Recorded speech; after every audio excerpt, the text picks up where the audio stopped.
بسم اللہ الرحمن الرحیم۔ دورہ تفسیر القرآن۔ آج ہمارا لیکچر نمبر 21 ہے۔ سورہ بقرہ آیت نمبر 87 سے آج ہم درس قرآن مجید کا آغاز کریں گے۔ اللہ کریم جل جلالہ قرآن مقدس میں ارشاد فرماتا ہے وَلَقَدْ آتَيْنَا مُوسَى الْكِتَابَ، اور بے شک ہم نے حضرت موسیٰ علیہ السلام کو کتاب عطا فرمائی۔ وَقَفَّيْنَا مِن بَعْدِهِ بِالرُّسُلِ، اور اس کے بعد مطلب حضرت موسیٰ علیہ السلام کے بعد ہم نے پیچھے پے در پہ کئی رسول بھیجے۔ وَآتَيْنَا عِیسیٰ ابْنَ مَرْیَمَ الْبَیِّنَاتِ، اللہ رب العزت ارشاد فرماتا ہے اور ہم نے عیسیٰ حضرت مریم کے جو بیٹے حضرت عیسیٰ ہیں ان کو ہم نے بینات کھلی نشانیاں عطا کی ہیں۔ وَأَيَّدْنَاهُ بِرُوحِ الْقُدُسِ، اور ہم نے ان کی مطلب حضرت عیسیٰ علیہ السلام کی روح الامین جبریل امین علیہ السلام کے ذریعے سے مدد فرمائی ہے، ان کی مدد کی ہے۔ آفَكُلَّمَا جَاءَكُمْ رَسُولٌ بِمَا لَا تَهْوَىٰ أَنفُسُكُمُ اسْتَكْبَرْتُمْ، اور کیا جب بھی کبھی تمہارے پاس رسول ایسی چیز لے کر آئے جس کو تمہارے دل نہیں چاہتے تھے تو تم نے تکبر کیا، تم نے غرور کیا۔ فَفَرِيقًا كَذَّبْتُمْ وَفَرِيقًا تَقْتُلُونَ، تم نے رسولوں کے ایک گروہ کو جھٹلا دیا اور تم نے ایک گروہ کو کیا کر دیا؟ قتل کر دیا۔ تقتلون بمانا ان کے ساتھ تم لڑ پڑے۔ تفسیر اس کی یوں ہے کہ بنی اسرائیل کے پہلے نبی حضرت سیدنا یعقوب علیہ السلام ہیں۔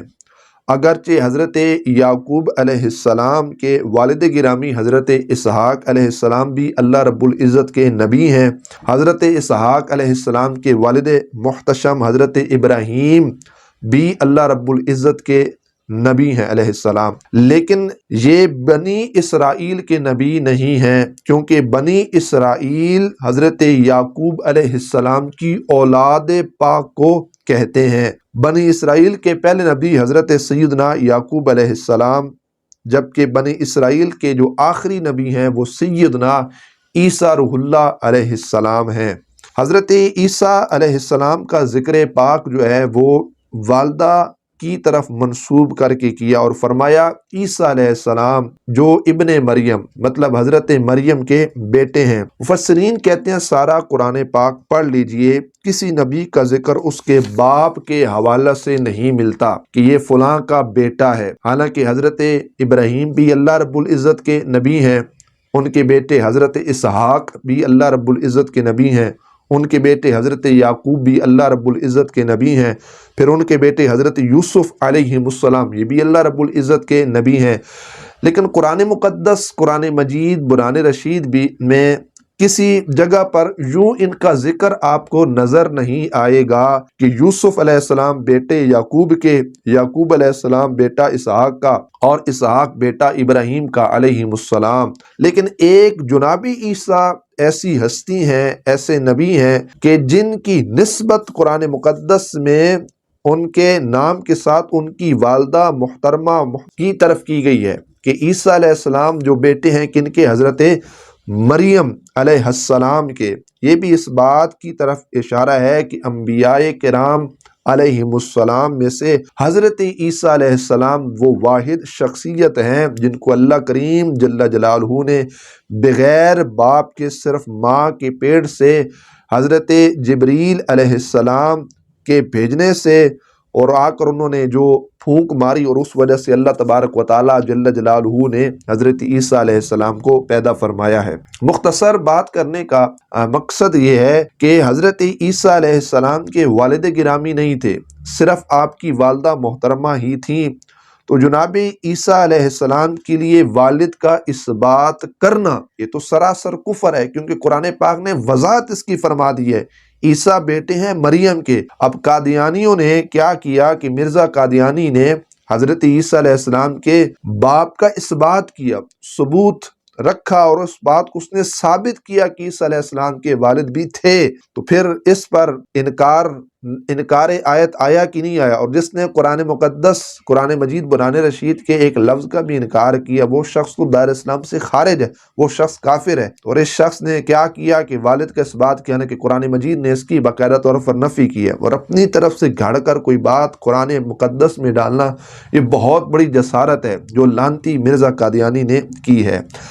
اللہ رب العزت نے اس آیت کریمہ کے اندر ارشاد فرمایا کہ ہم نے عیسیٰ علیہ السلام کو واضح طور پر نشانیاں عطا فرمائی ہیں۔ کون سی نشانیاں؟ وَأُبْرِئُ الْأَكْمَحَ وَالْأَبْرَصَ۔ حضرت عیسیٰ علیہ السلام جو ہیں وہ اللہ رب العزت کے فضل و کرم سے مادرزاد اندھوں کو اور کوہڑ کے جو مریضوں کو شفا عطا فرماتے تھے اللہ کی عطا سے۔ وَأُحْيِي الْمَوْتَى بِإِذْنِ اللَّهِ، وہ مردوں کو زندہ کیا کرتے تھے بِإِذْنِ اللَّهِ، اللہ رب العزت کے حکم سے۔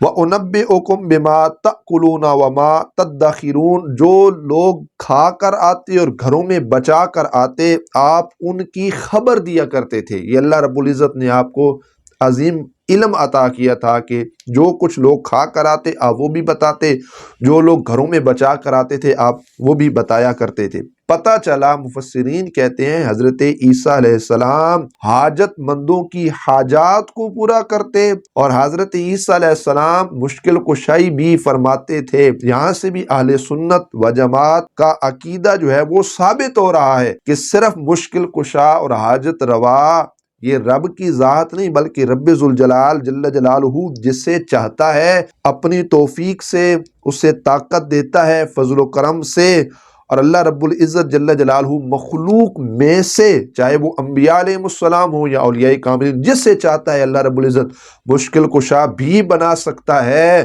حاجت روا بھی بنا سکتا ہے۔ اور اہل سنت و جماعت کا یہ عقیدہ، یہ اس بات کو بھی آپ اپنے اذہان کے اندر رکھیے کہ ہم یہ عقیدہ ہرگز نہیں رکھتے کہ اللہ رب العزت کی جو مخلوق ہے چاہے وہ انبیاء علیہم السلام ہو یا اولیاء کاملین رحمت اللہ علیہ مجمعین ہو کہ وہ ہر آن ہر گھڑی ہماری مشکل کشائی کرتے ہیں، ہماری حاجت روائی کرتے ہیں، ہماری مدد کرتے ہیں۔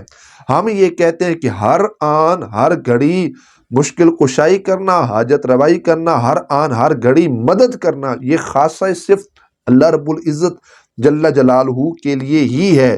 لیکن اللہ کریم بعض اوقات اپنے پیاروں کو طاقت دیتا ہے جس سے چاہتا ہے، وہ چاہے داتا علی حجویری کو دے، وہ چاہے پیر مہری علی شاہ کو دے، وہ چاہے حضور پیر سیال کو دے، وہ جس سے چاہتا ہے طاقت دیتا ہے، تو وہ پھر بندوں کی تکلیف کو دور کرتے ہیں۔ وہ اللہ کے مقربین بندوں کی حاجات کو پورا فرماتے ہیں۔ یہ در حقیقت حضرت عیسیٰ علیہ السلام بھی کیا ہو گئے؟ مشکل کشا ہو گئے اور حاجت روا ہو گئے۔ یہاں سے دوسری دلیل حضرت حسان بن ثابت رضی اللہ تعالیٰ عنہ، ایک عظیم نعت خوان ہے، صحابی رسول ہیں، اللہ کے محبوب علیہ السلام کی بارگاہ میں حضور علیہ السلام کی بارگاہ میں نذرانہ عقیدت پیش کرتے ہیں، اور اللہ کے محبوب علیہ السلام دعا فرماتے ہیں اللہم ایدہ بروح القدس، اے اللہ میرے حسان کی مدد جبریل امین علیہ السلام کے ذریعے فرما۔ ثابت ہوا کہ صرف اللہ کریم ہی مدد نہیں کرتا، اللہ کی عطا سے حضرت جبریل علیہ السلام بھی مدد فرماتے ہیں، لیکن یہ تب ہوگا اس کی عطا سے ہوگا، اللہ کے فضل و کرم سے ہوگا۔ تو مخلوق میں اللہ جس سے چاہتا ہے اس کو منتخب فرماتا ہے، اس کی ڈیوٹی لگا دیتا ہے کہ وہ مخلوق میں سے جس سے چاہے وہ مدد کروا سکتا ہے۔ آگے ایک اور بات اس آیت کریمہ کے اندر وَفَرِيقًا تَقْتُلُونَ کہ وہ رسولوں کو کیا کرتے تھے؟ قتل کرتے تھے۔ تو یہاں تقتلون جو ہے وہ بمعنی ہے لڑائی کے، نہ کہ وہ عام قتل جس طرح قتل کیا جاتا ہے۔ اللہ رب العزت نے قرآن مقدس میں ارشاد فرمایا کاتب اللہ لا اغلبن انا ورسلی، اللہ رب العزت جل جلالہ نے لکھ دیا ہے کہ میں غالب آؤں گا اور میرے رسول غالب آئیں گے۔ اللہ رب العزت دوسری مقام پر ارشاد فرماتا ہے انا لننصر رسلنا، بے شک ہم ضرور اپنے رسولوں کی مدد کریں گے۔ تو جب اللہ رب العزت خود مددگار ہو اپنے رسولوں کا، پھر لوگ رسولوں کو قتل کیسے کر سکتے ہیں؟ تو تقتلون بمعنی لڑائی ہے کہ وہ لوگ رسولوں کے ساتھ